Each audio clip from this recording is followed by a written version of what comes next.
Alrighty, hi everyone, and welcome to our fourth lecture of the semester. It's also going to be the last lecture for this abbreviated online summer course. So this lecture is entitled Cultural Imperialism and Gender Around the World, and you should of course have your slideshow open in front of you at this point. The slideshow is 24 slides long, including the title slide, which is where we are right now.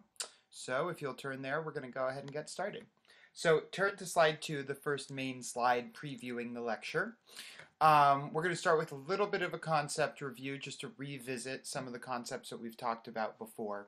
So first off is about social construction. So social construction is how we discussed the way in which identities come to exist, right? That they are not biologically determined, but instead are constructed and maintained through social relations, can also change through social relations, and oftentimes involve processes where we take different sorts of meanings and use them to interpret people's bodies, appearances, traits, behaviors, etc., which allows us or thinks that makes us think that we're able to look at somebody and be like, oh, okay, that person identifies this particular way in terms of gender or something else. The next concept here is systemic oppression. So systemic oppression, as you remember, is the triangulation of ideological beliefs, institutional practices, and individual behaviors in ways that benefit one group of people and marginalize other groups. So racism, sexism, these are all examples of systems of oppression. The next, of course, the big one for this class is the gender binary, right? This two and only two system that often involves gender and oftentimes also sex and sexuality, that makes it so that male and female are constructed as these binary, opposed, distinct categories that people are put into, where we think that you can either be one or the other, but not anything else. And then finally, the last concept is doing gender. So kind of in line with thinking about gender as socially constructed rather than this natural biological thing, we can think of gender as something that we do, right? This is similar to how we talked about gender as performance, but that gender is something that we can do, in which involves, displaying, reading, and interpreting gender-based cues. So those are the concepts that are going to come up again in this lecture, and then we're going to have a number of different main topics that we're going to look at. So first off, we're going to kind of do a little bit of setting of the stage, so to speak, by talking about globalization and transnationalism as these kind of these major frameworks for thinking about how politics and culture and economics and all these different things work in a contemporary moment, a global moment where everything is so much more connected than it was before. Then within that context, we're going to talk about cultural imperialism. We're going to start by defining the concept, what it means. We're going to then talk about how it relates to race and whiteness in line with one of your readings. And we're going to talk about how it relates to the gender binary, in particular, how the gender binary, which kind of originates in the West in a lot of ways, is exported all over the globe in different ways. Next, we're going to turn to looking at kind of different gender systems around the world by looking at different sorts of non-binary gender systems in different places. And then finally, we're going to look at another way of thinking about challenging the gender binary, by thinking about how women perform or do masculinity in kind of new global economic contexts. And I don't want to get ahead of ourselves on that. We'll come to it when we do. And all of these, what seem to be somewhat assorted topics, are very connected, and they all also relate to the readings that you have for this week, as always. So go ahead and turn to slide number 3 now, and we'll really get into the meat of this lecture. So globalization. Now, our study so far about culture, about Western culture, has really been fundamentally based on this assumption that there's a clear definition between the East and the West, that you're either in the West or you're in the East, that a food or a dance or a movie or a TV show is either Western or Eastern. However, that sort of assumption is based on some fundamentally bad logic, right? So first off, that different countries or parts of the world have these really clear, impenetrable boundaries, right? That these boundaries almost stop and isolate culture when in fact they are just political boundaries, and they're also boundaries that people and goods and things are able to move between or through, right? So for example, the borders of the United States don't prevent US based hip hop music from being sent all over the world, right? So that relates to the second point here, the idea that there's no exchange over those boundaries, right? Making it so that US culture and Canadian culture are really in some way very distinct, right, and completely different from one another. And then finally, it kind of assumes that the relations of one part of the world are independent from relations in other parts of the world, social relations, political, economic, cultural relations, that they're really different, and importantly, that they're different in the West than they are in the East, right? As unstable as these terms might be.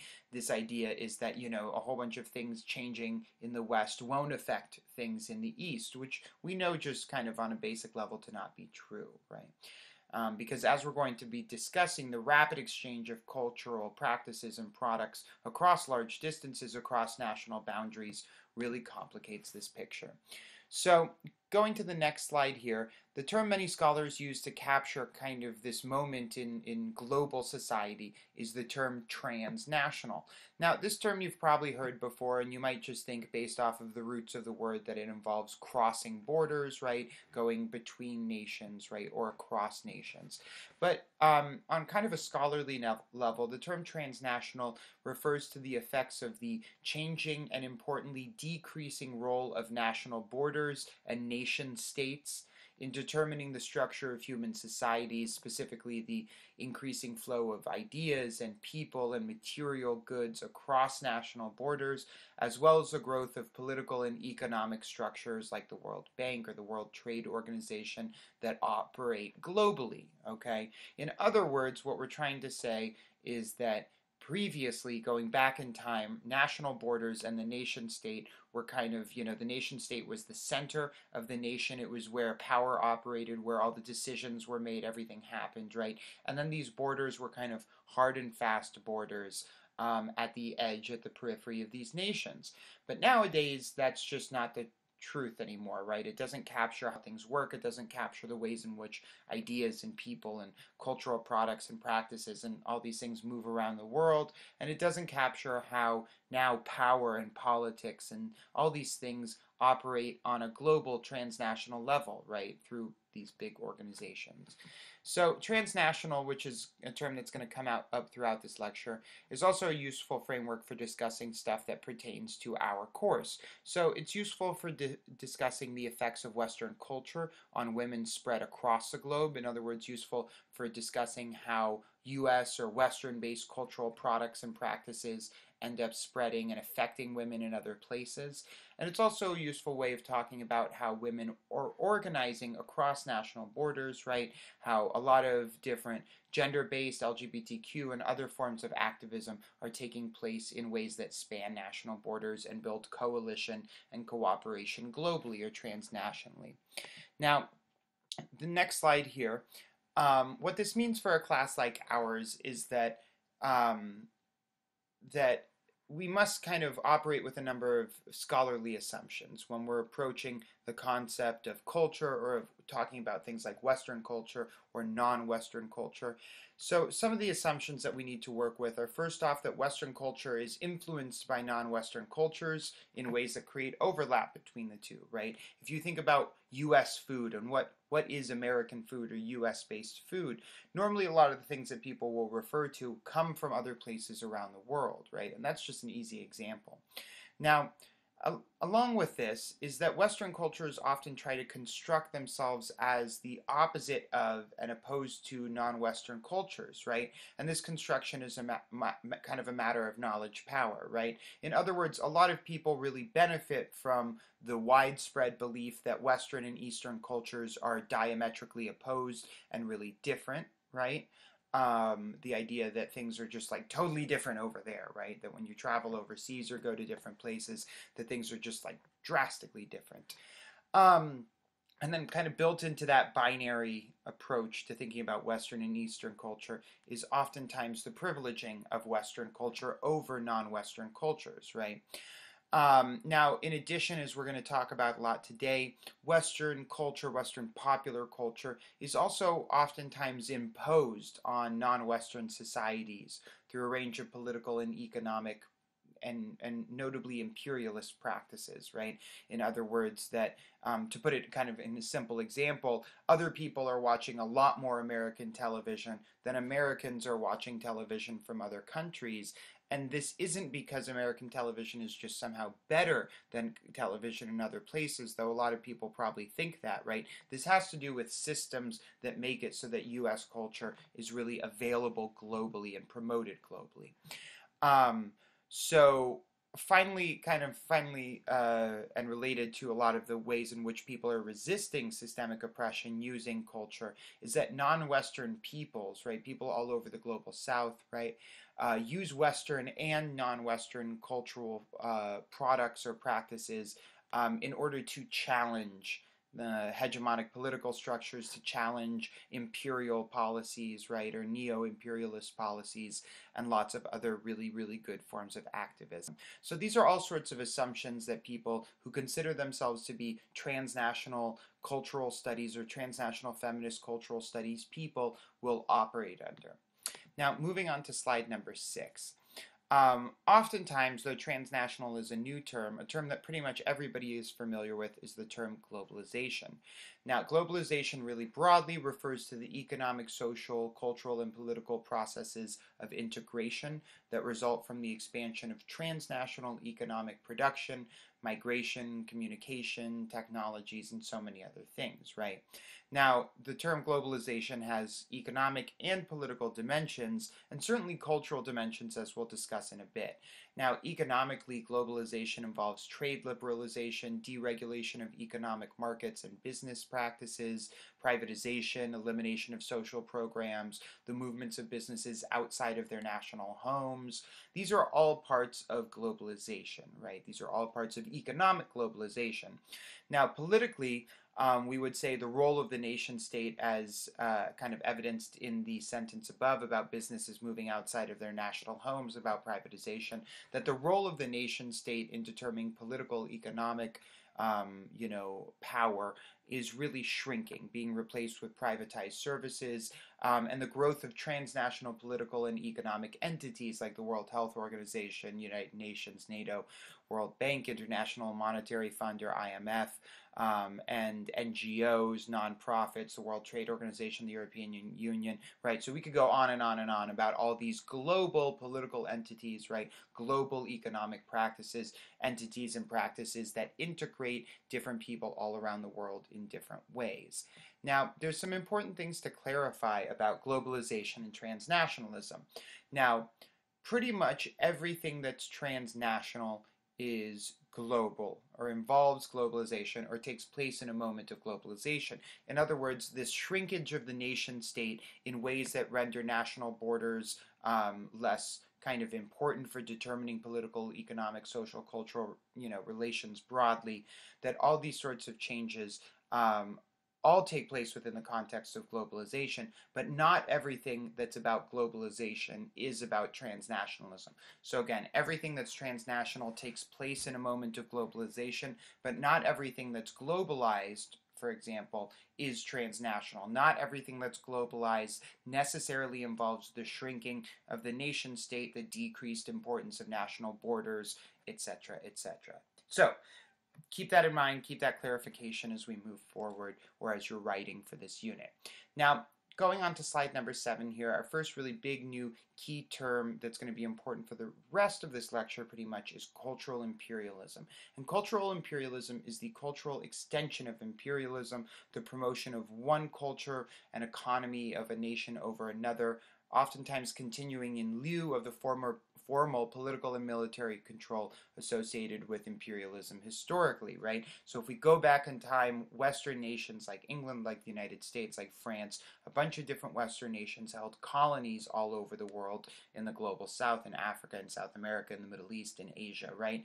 And up until relatively recently, that military and political control was maintained. Now, for the most part, most colonies have reverted back to being free from their colonial overlords. However, that's not to say that the political inequalities, economic inequalities, and disparities between the global North and South, or the East and West, have disappeared, right? Instead of that direct political and military control, economic and cultural imperialism have replaced them, right? Maintaining these power differentials between the North and the South, or Western and Eastern nations.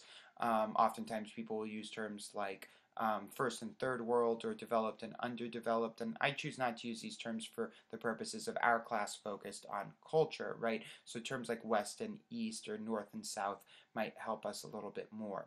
So other definitions of cultural imperialism are also listed here on this slide. So one is the cultural hegemony, right, of industrialized or economically influential countries, which determine general cultural values and standardized civilizations throughout the world. So in other words, right, the hegemony of, let's say, US or Western culture all around the world, the becoming hegemonic of Western culture, the ways in which Western cultural products and practices are now kind of spreading all over the world without other practices, other cultural products from around the world spreading in the same way.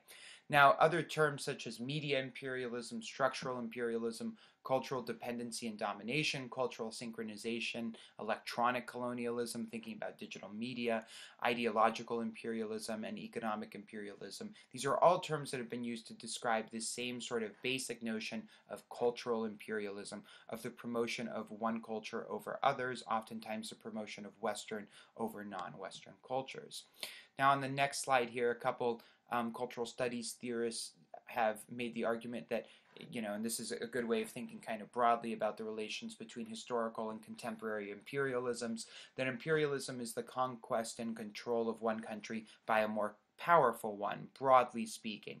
But cultural imperialism signifies the dimensions of the process that go beyond economic exploitation or military force. In the history of colonialism, that is, the form of imperialism in which the government of the colony is run directly by foreigners, kind of the imperialism that most of us are familiar with from our history classes, the education and media systems of many third world countries had ended up being set up as replicas of those in Britain, France, or the United States, and carry their values. Western advertising has made further inroads, as have architectural and fashion styles.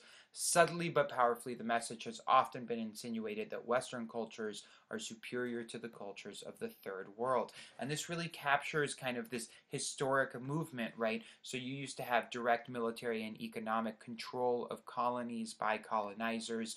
During that time period, the educational and media and political systems that were implanted in those countries mirrored the cultural values of the West, right? And then were used to standardize and judge those civilizations through Western eyes. Now, moving on now to slide number 9. Cultural imperialism is a really important concept for understanding the relationship between knowledge and power, especially as it pertains to identity, globalization, cultural exchange, and neo-colonization, right? So while we've already been thinking about identity and power as kind of contained within the nation, right? When we talked about racism or sexism, it's almost been implicitly stated that we're talking about racism or sexism within a national context. But globally speaking, you have nation-based disparities, right? In other words, people are oppressed on a global level because of their nationality, national belonging, or citizenship. And so that's really important to keep in mind now under cultural imperialism, because the ways in which we now kind of take these existing structures that were implanted during colonialism and use them to promote Western culture ends up creating the knowledge, right? This sort of widespread ideological belief that Western culture is superior, right? And that's powerful because then people will succumb to or choose to participate in Western cultural practices in ways that might not always be good. And we're going to talk in a little bit about how, like, not all global cultural exchange is bad. In fact, you could argue that most of it is good. But when we're talking about cultural imperialism, we're doing so in that way to look at how a lot of these kind of globalization, a lot of kind of cultural exchange is really harming people in certain ways, right? So in case you're kind of sitting there and thinking to yourself, well, this is actually still about kind of voluntary choice. This is about people saying, oh, well, Western cultural products are just better, they're cooler, we like them more, right? You need to remember that right now we live in a moment where, despite decades, right, in most places, of colonialism, former historical colonialism being ended, we still see the effects of imperialism, right? Vast economic equality, vast health discrepancies, right? So it's important for us to ask how power relations might have shifted in the political or military realm, right? But that at the same time, knowledge about culture and cultural superiority has shifted so that people still look to succumb to, right, or are in a way forced to succumb to Western cultural, political, and economic dominance, right? So cultural imperialism is one way of discussing how new forms of cultural exchange favor the West, in addition to new forms of economic exchange occurring under globalization, right? Not to get ahead of ourselves, but obviously there's an economic component, right, to having products from one place, from one country, be really promoted globally. So, on to the next slide here, on to slide number 10. One way for us to think about kind of the workings and the role of cultural imperialism is to use the systemic oppression framework here, right? In other words, cultural imperialism is one manifestation of kind of a global nation-based system of oppression, right? And we might call that nationalism, right? Or we might call that kind of like a Western nationalism, or alternatively, people have used terms like Orientalism and other things to talk about that, right? So cultural imperialism and nationalism are not the same thing, but cultural imperialism can be an extension of nationalism, which is a form of systemic oppression. So let's look here in thinking about kind of that institutional, ideological, individual framework. So first, cultural imperialism promotes the behavior of non-Western individuals who take up cultural practices imposed by the West, right? So cultural imperialism is largely materialized through individuals who participate in certain practices, though not entirely freely or of their own free will. Number two, cultural imperialism relies on institutions, right? Institutional practices like the free exchange of economic and intellectual material globally, and the overwhelming ownership of global media outlets by the West, right? So there is an institutional basis to cultural imperialism. And then finally, cultural imperialism involves a set of ideological beliefs regarding the superiority of Western cultural values, practices, imaginaries, artifacts. And each of these highlights one part of systemic oppression operating at a global scale and the connections between knowledge and power, right? How ideologies, aka knowledge, about kind of Western superiority ends up influencing or dictating institutional practices and individual behaviors. So we might think about this, for example, when we think about clothing, right? If we look globally, we can easily see that Western fashion styles have become to be kind of culturally ubiquitous all around the world. Now, a lot of people kind of assume that that's because Western fashion is somehow better, it's more efficient, right? It's better looking or anything like that. A lot of times people also assume that Western clothing is modern and non-Western clothing is implicitly historical and outdated, right? But this isn't true at all. There's nothing, about Western clothing being in some sort of universal objective way superior to non-Western clothing styles, right? This has to do with cultural imperialism that not only kind of promotes through economic institutional channels the individual behavior of consuming Western clothing and wearing it, right? But also depends on this sort of knowledge about Western cultural superiority. Now, on the next slide here, we can further relate cultural imperialism to representation, as its ideology and individual behaviors are reflected in the representational practices of the West, right? Now, we're talking about representational practices that rely on the intentional misrepresentation of non-Western societies and cultures that position Western culture as superior.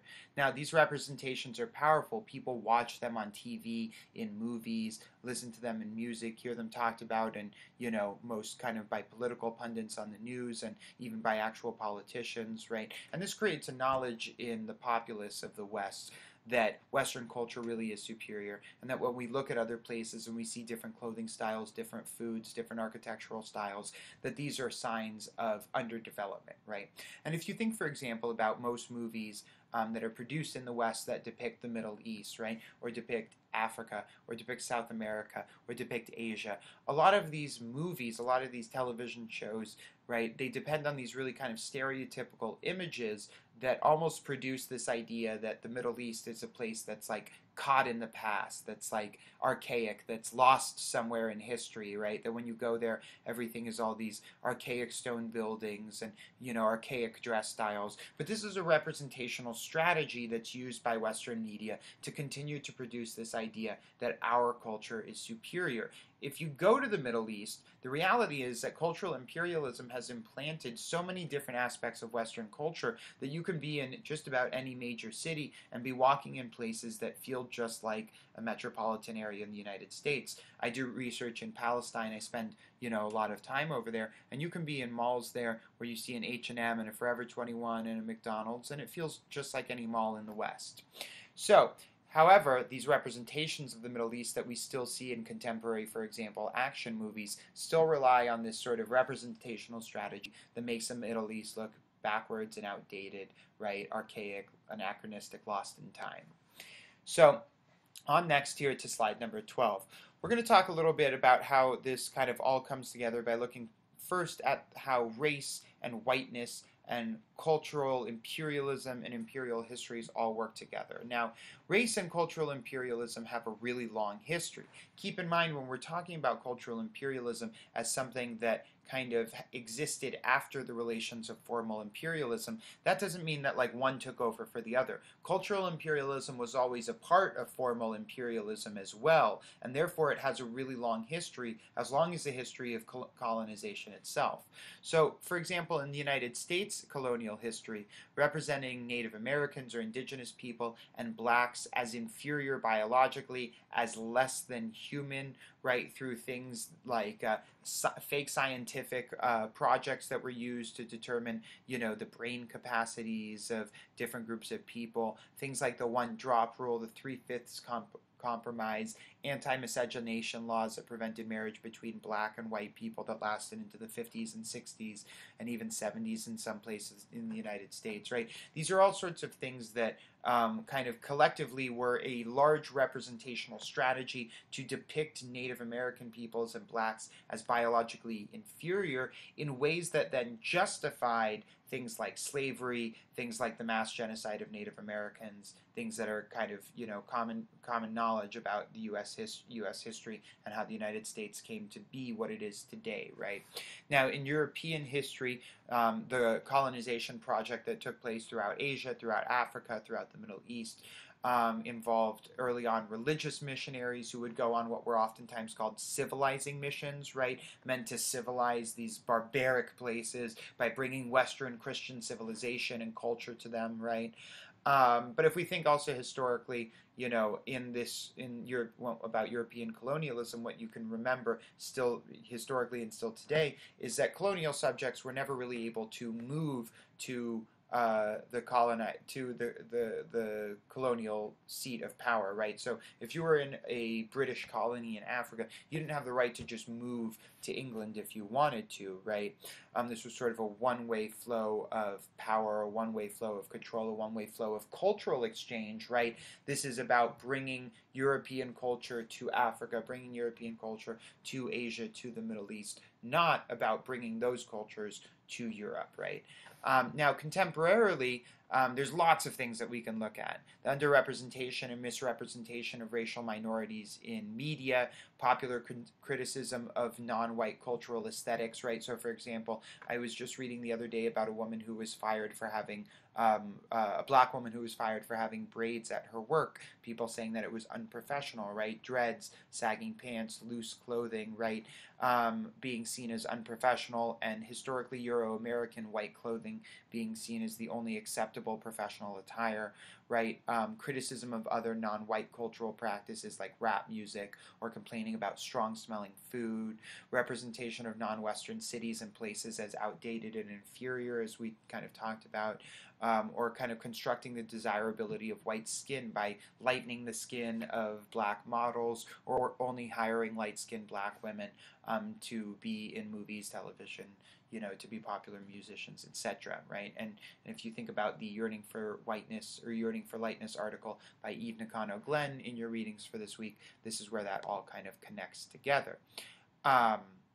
So on the next slide here, to continue to think about how that history and contemporary moment affects people in the Global South, it's useful for us to kind of talk about this term hegemony, right? Because I've been using it a lot, but never really defined it in a really specific way. So hegemony refers to the social, political, cultural, or economic predominance of one power, idea, or entity over another. And right now we're on slide 13 of 24.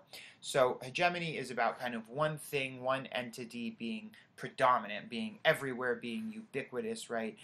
Being the main form that you see. Now, in cultural studies, we talk about cultural hegemony, referring to the predominance of one cultural form over others, a form to which the majority of people consent or must consent to participate in, right? So, for example, right, Western clothing has become culturally hegemonic all over the world. I was reading an article a year ago about this sort of, this club of men in Iraq who they all get together and they wear fancy three-piece suits, kind of cool vintage three-piece suits, and work a lot on kind of grooming their beards and grooming their hairs and ride vintage bicycles, right? Kind of have this whole sort of aesthetic, right? Kind of indicating the way in which Western clothing norms have become culturally hegemonic, dating all the way back to traditional colonial practices through cultural imperialism that's still happening today. So it's not just about something like clothing becoming hegemonic. We can also talk about particular identities or forms of identities becoming hegemonic, right? So we might talk about a particular type of masculinity becoming hegemonic, as Raywin Connell's article talked about 2 weeks ago, or we might talk about a particular form of whiteness becoming culturally hegemonic. Now, in a transnational world, Western cultural hegemony extends globally through practices of cultural imperialism. And I put this in italics to kind of really stress, right, that we're not just talking about an exchange of cultural products globally that goes back and forth. We're talking about a mostly one-way exchange or movement, right, of Western cultural products through practices of cultural imperialism that make Western culture appear hegemonic on a global scale, okay? So on to the next slide to kind of bring it back to this question of race. Hegemonic racial categorizations are also spread transnationally too, right? So we can talk, for example, about hegemonic whiteness. And this is both the specific form that whiteness takes at any moment in particular places, but also in particular the preferred, normal, or normative, right? We're thinking about normativity form as it's constructed and desired and privileged globally. So a term like hegemonic whiteness allows us to draw attention to the ways in which, because of cultural imperialism, whiteness or light skin is being promoted and valued all over the world in different ways. So hegemonic whiteness as a systemic process, one which involves institutions, individual behaviors, and ideological belief systems, has a lot of negative, harmful reverberations transnationally. So in case you still find yourself sitting there thinking to yourself, so what if everybody is voluntarily choosing to make their skin a bit lighter, right, or voluntarily choosing to prefer light skin? What you need to remember is, first off, right, A, as we're about to talk about, there are real harms to these sorts of practices, and B, these practices aren't kind of taken part in a voluntary way. Because of these systems of normativity that privilege and promote lighter skin, people don't really have a free choice to not use skin lightening products in certain places around the world, as the Yearning for Lightness kind of movie discusses. So some of the negative, harmful effects of hegemonic whiteness being promoted through cultural imperialism is the implementation of Western racial orderings in non-Western contexts, ones which privilege whiteness in places in the global South where historically whiteness has never been seen as, more desirable than any other skin tone. The privileging of white or light skin through a number of cultural, medical, and other practices in diverse contexts globally, right? So things like skin lightening processes, medical processes that people might go through to lighten their skin. And then finally, the normalization of oppressive systems, which are part and parcel with the privileging of whiteness. So now, all this is to say, as the Yearning for Lightness article talks about in detail, that you can say, right, when we talked about with normativity, that there are certain things that people just kind of choose to prefer, right? So, for example, if a lot of us choose to wear, basic white t-shirts as opposed to button-downs. Now, that's not really normative. It's just kind of a benign, widely held preference, right, in the United States. Maybe we like them because they're comfortable, because they're cheap. Who knows? But certainly if you prefer button-downs, you're not going to be marginalized and oppressed in our society for not going with the normative choice, right? However, cultural imperialism promotes Western culture in ways that become normative, right? It's not just saying, hey, here's our culture. If you're interested in it, go ahead and give it a try. It's saying, hey, listen, our culture is better. Western culture is better. You need to sign on to this. And if you don't, people then have a right to judge you and marginalize you and maybe even do harm to you if you don't perform, have lighter skin, if you don't perform your gender maybe in this particular way. And that kind of brings us now to our next point, which is about how all of this relates back to the gender binary. So we're on slide 15 right now. Now, a lot of people assume that the U.S. is the primary site of transgender cultural and political expression, rights, progress, etc. Now, this assumption carries over into other topics like gender and sexuality-based rights, broadly speaking, people assuming that women or that lesbian, gay, and other sexual minorities all have more rights, kind of like a better cultural environment and all these things in the United States. Now, in contrast, right, because of this sort of like particular representational strategy that targets non-Western parts of the world, the global South is portrayed in Western media as lacking in modern political and cultural institutions and practices. And in particular, that they're lacking in women's and sexual and gender-based rights regimes in their countries. And now this portrayal is inaccurate and problematic for a number of reasons. So on to slide 16 here. Gender ideas that challenge a two and only two gender system are not a recent nor a U.S. nor a Western phenomenon, as a lot of people assume them to be. Now, the history of imperialism plays a really big role in understanding this fact. Historically, and still today, there have always been the presence of non-binary gender systems and identities globally. The Berdache or Two-Spirit in Native American or indigenous North American peoples, the Hijra in India, the Kathui in Thailand, and many others that we'll talk about and that our articles talk about today are just some of the various gender identities, right, that kind of reflect how all over the world historically and still to this day, two and only two gender systems have not been the norm rather. In fact, turning now to the next slide, slide number 17, colonialism by the U.S. and Europe largely implemented two and only two gender systems in the places that were colonized, right? In other words, these places had, gender systems that weren't just two and only two, that had multiple gender categories within them. The United States or Europe or France would go in with these civilizing missions, sending in missionaries who told these people that what they were doing was sinful, was problematic, was backwards, and that a two and only two gender system with male and female as entirely opposite and distinct is the only moral, Christian, ethical, right, civilized thing to do. And really then enforce that in the colonies, oftentimes violently harming or even killing people who did not abide by a strict male or female gender identity. The same has been seen with non-heterosexual identities across the globe, where historically there have always been groups of people who were not heterosexual, but that colonialism largely tried to get rid of those groups of people and force them into a heterosexual sort of gender or sexual norm. Now, So again, kind of colonialism constructed binary gender systems, constructed heterosexuality as the norm, constructed whiteness as desirable, right? Constructed all these things as desired, and not just desired in a benign way. Again, desired and enforced, so that if you didn't do these things, you were going to be oppressed. You wouldn't be able to gain power within colonies or former colonies.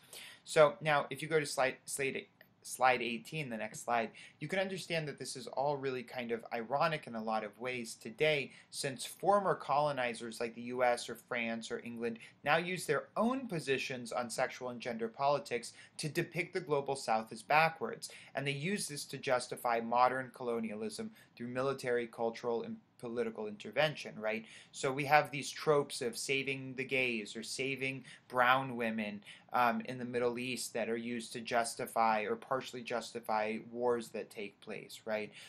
In the Israeli context, you see pinkwashing. In other words, Israel focusing on its LGBTQ rights regime as something that makes it regionally exceptional and therefore justifies its mistreatment of Palestinians, right?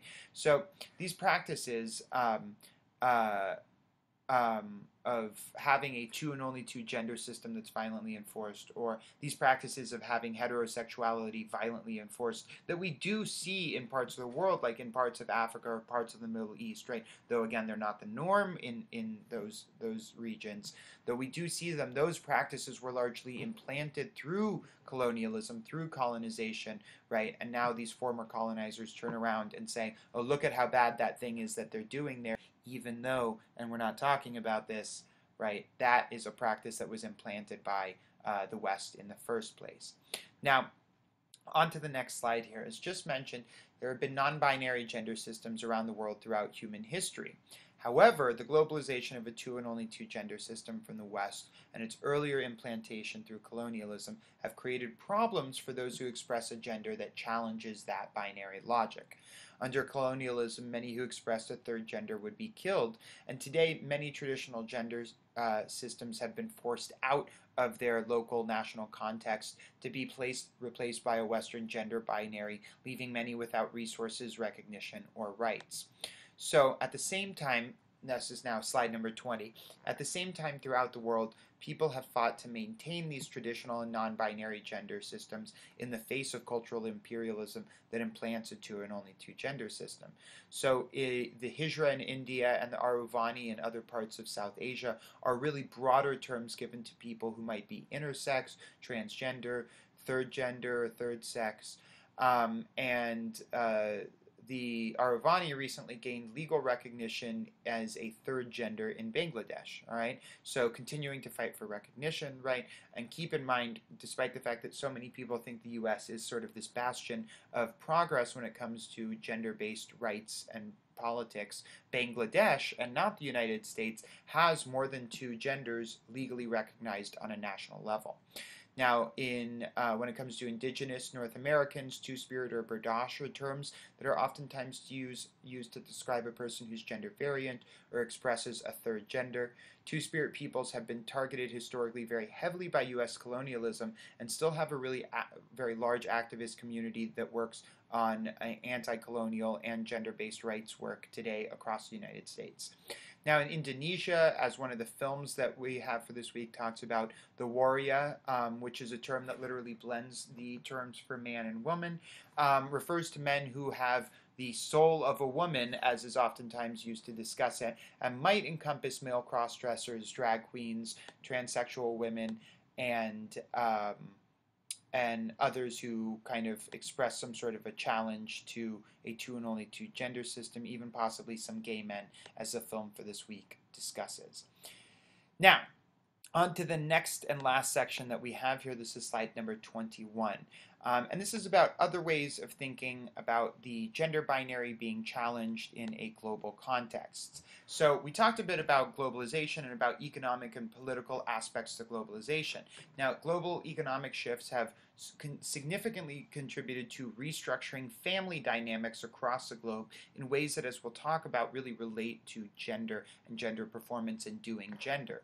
Now, one thing that's happened is structural adjustment programs, which are programs that are forced upon countries in the Global South, when they choose to take loans from entities like the World Bank or the International Monetary Fund. Now, these structural adjustment programs require countries in the Global South to restructure their national economies in order to qualify for a loan. And some of the things that they have to do include reducing spending on social programs that might be used to support mothers and fathers and families, right? So in this global kind of context, you're seeing this large reduction of social programs all over the world to help kind of integrate global economies, to also help increase competition, to move towards privatization, all these things taking place. Now, what that has ended up doing is making it so that for some women in the Global South and for some men in the Global South, other countries become more attractive for work than their own home countries because of the huge discrepancy in prices in places in the Global North and the Global South, or even discrepancies in wages between places within the Global South. So what this means for women is that oftentimes they'll leave the home to go and do domestic work, healthcare work, or even sex work in other parts of the world. And for men, they'll oftentimes leave home and travel large distances to do manual labor. Now, on to the next slide here.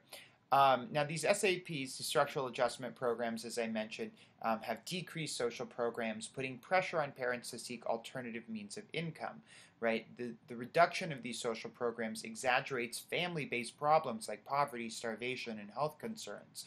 And what this means is that these structural adjustment programs taking place as part and parcel with economic globalization put different pressures on mothers than fathers depending on their role in the family and the ways in which local economies can oftentimes be gendered, right? So, for example, if women are oftentimes expected to do what is considered to be motherly work, when men are expected to do fatherly work, then this changing global economy means that those norms are going to be changing, right? Now, this doesn't mean that men and women are just doing new things, right? And that like nothing about masculinity and femininity has changed. The fact that men and women are doing different things that they weren't doing before challenges the way that we think about, challenges what masculinity and femininity even are in the first place. So, if you were to think, what does a mother do? What does a father do, right? If you think historically and traditionally, this is oftentimes related to the public and private sphere. Men were seen as leaving the home to go out and make money, bring home the bacon, whereas the mother was seen as staying home, taking care of the children and the homestead, right? That was the private, and men went out into the public. But given this restructuring of the global economy is making it so that this is no longer a system that can financially support families. What this means is that women are having to enter the economy and travel these vast distances in order to financially support their families, a traditionally masculine or father-based role, right, that women are doing in new ways because of this global restructuring.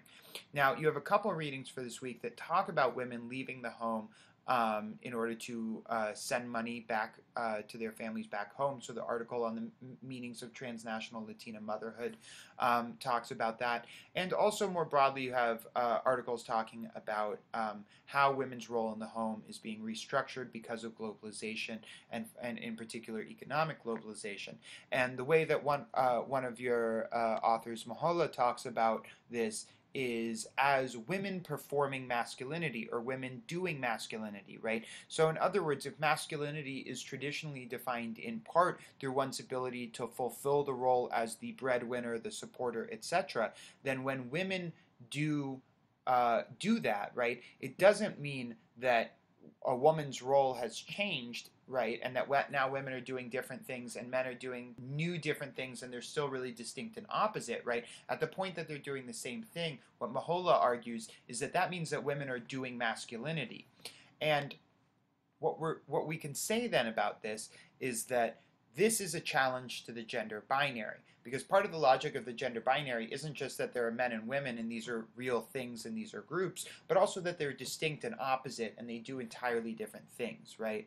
So what we're seeing, as mentioned here on slide number 24, is this different pressure on women to provide for families, and that this pressure is really not just an economic pressure, but it's also a cultural pressure that's changing in terms of what's considered appropriate for a woman or a mother or a man and a father to do, right? Including leaving the home and even traveling to other countries to make money to send back to their children, right?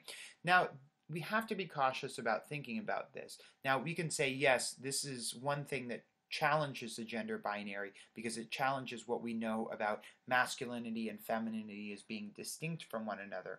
However, we also have to be aware about how a lot of this is pressured, right? About how a lot of this is happening because the global economy is taking away the ability for people to support themselves in their own homelands, right? Gutting local and national economies, getting rid of social programs, forcing people to have to travel out of the country to work and send money back to their families, right? Making it so that that's the only way to survive, right? Most people have to do this to survive and provide. And also, as we've begun to notice when looking at these statistics and trends, this is really disproportionately burdening women in the global south. In other words, the largest group of people that we see leaving their homes and leaving their countries in order to work and send money back home are women, and specifically are mothers, right? So it's really important to be kind of cautious about how this, while yes, a challenge to what masculinity and femininity are traditionally seen as, is not something that's coming because of a ground up desire necessarily to be able to travel to another country to send money back. I don't think most people desire to leave their home and leave their family and travel to another country. This is forced, right? This change. However, we can still talk about it as representing or presenting some sort of challenge to how we traditionally think about femininity and masculinity as distinct. All right, so that brings us to the end of this lecture. I really hope you enjoyed it, and I particularly hope that you enjoy the readings and the films for this week. I look forward to reading your discussions, and given that this is the last lecture for this semester, have a good rest of your summer after you're done with the course. Don't forget about the final. I look forward to reading those too. Take care.